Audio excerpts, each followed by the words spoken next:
RCB versus RR match ಗುವಾಹಟಿಯಲ್ಲಿ ನಡೆಯುವಂಥ match ಮಗ ಇದು.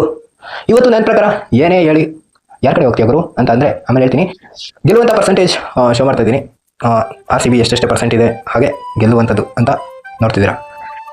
ಹಾಗೆ ಬರ್ಸಪರ ಸ್ಟೇಡಿಯಮಲ್ಲಿ ಇವತ್ತು ಸ್ಕೋರು ಎಷ್ಟು ಬರ್ಬೋದು, 190 ಅಥವಾ 200 ಬರುವಂಥ ಚಾನ್ಸಸ್ ಇದೆಯಾ?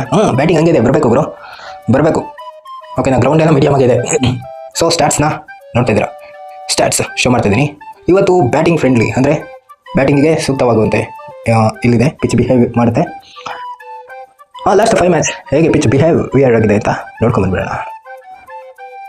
171, 190 ಇದೆ ಅವರೇಜ್ ಸ್ಕೋರ್. ಫೇಸ್ ವರ್ಸಸ್ ಸ್ಪಿನ್ಗೆ ಸಂಬಂಧಪಟ್ಟಂತಹ ಇದು ವಿಕೆಟ್ 62 WK. 70% ಇದೆ ಮತ್ತು 60% ಇದೆ ಸ್ಪಿನ್ನರ್ಗೂ ಕೂಡ. ಏನೋ ಫ್ರೆಂಡ್ಲಿಯಾಗೆ ಇದೆ. ಇವತ್ತು ನನ್ನ ಪ್ರಕಾರ ಯಾರು ಗೆಲ್ತಾರೆ ಅಂತ ಸ್ಕ್ವಾಡ್ನ ನೋಡ್ಬಿಟ್ಟು ಆಮೇಲೆ ಹೇಳೋಣ. ಓಕೆ, ರಾಯಲ್ ಚಾಲೆಂಜರ್ಸ್ ಬೆಂಗಳೂರು ಸ್ಕ್ವಾಡ್ನ ನೋಡ್ತಿದ್ರಾ, ಈ ರೀತಿ ಇದೆ. ನನ್ನ ಪ್ರಕಾರ ಇವತ್ತು ಇಂಪ್ಯಾಕ್ಟ್ ಮಾಡುವಂಥದ್ದು ಫಿಲಿಪ್ ಸಾಲ್ಟ್ ಚೆನ್ನಾಗಿ ಆಡ್ತಾರೇನೋ ಅಂತ ಅನ್ಕೋತೀನಿ.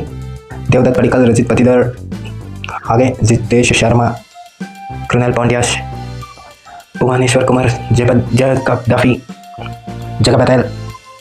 ಮಗ ನನಗೆ ಮಂಜೇಶ್ ಯಾದವ್ ಕರ್ಕೊಂಬರ್ಬೇಕು ಗುರು. ನೋಡಿ ಎಂಥ ಪ್ಲೇಯರ್ ಅಂದರೆ ಇಂಪ್ಯಾಕ್ಟ್ ಮಾಡುವಂಥ ಪ್ಲೇಯರ್ ಇವರು. ಆದರೆ ಯಾಕೆ ಕರ್ಕೊಂಬರಲ್ಲ ಗೊತ್ತಿಲ್ಲ. ಬ್ಯಾಟಿಂಗ್ ಆಡೋದು ಅಷ್ಟು ಈಸಿ ಅಲ್ಲ ಇಲ್ಲಿ, ಯಾಕಂದರೆ ಸ್ಲೋ ಪಿಚ್ ಇರ್ಬೋದು ಅಂತ ಅನ್ಕೋತೀನಿ. ನನ್ನ ಪ್ರಕಾರ ನೋಡಿಕೊಂಡು ಆಡಬೇಕು. ಯಾವಾಗ ಎನಿ ಟೈಮ್ ಬಂದೇ ಬೀಸೋದಕ್ಕೆ ಆಗಲ್ಲ.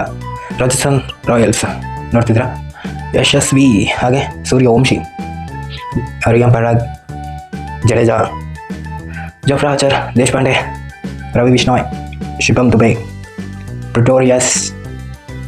ಓಕೆ, ನನ್ನ ಪ್ರಕಾರ ಇವತ್ತು ಎರಡೂ ಸ್ಕ್ವಾಡನ್ನು ನೋಡಿದಾಗ ನನಗೆ ಅನಿಸಿದ್ದು ಸ್ಟ್ರಾಂಗ್ ರಾಜಸ್ಥಾನನೂ ಇದೆ, ಸ್ಟ್ರಾಂಗ್ RCBನೂ ಇದೆ. ನಾನಿವತ್ತು RCB ಕಡೆ ಹೋಗ್ತೀನಿ, ಯಾರೇನೇ ಅಂದ್ಕೊಳ್ಳಿ. ಗುರು ರಾಜಸ್ಥಾನದಾಗ ಮಗ ಆಡ್ತಿರೋದು ಅಂತ ಅಂದರೆ ಪರವಾಗಿಲ್ಲ, ರಾಜಸ್ಥಾನದಾಗೆ ಆಡಲಿ.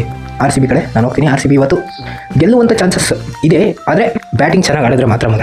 ನಾನು ಹೇಳ್ತಿರೋದು ಬ್ಯಾಟಿಂಗ್ ಚೆನ್ನಾಗಿ ಆಡಬೇಕು, ಹಾಗೆ ಬೌಲಿಂಗ್ ಕೂಡ, ಫೀಲ್ಡಿಂಗ್ ಕೂಡ, ಕ್ಯಾಚಿಂಗ್ ಎಲ್ಲ ಸಖತ್ತಾಗಿರಬೇಕು. ಇವತ್ತು ಗೆಲ್ಲಬೇಕು ಅಂತ ಅಂದರೆ ಕಷ್ಟ ಇದೆ, ಆದರೂ ಸುಲಭವಾಗಿ ಗೆಲ್ತಾರೆ ಅಂತ ಅನ್ಕೋತೀನಿ. ಮಗ RCB ಕಡೆ ಹೋಗ್ತಿದ್ದೀನಿ. ನೀವು ಯಾರ ಕಡೆ ತಿಳಿಸಿ. ಬಾಯ್.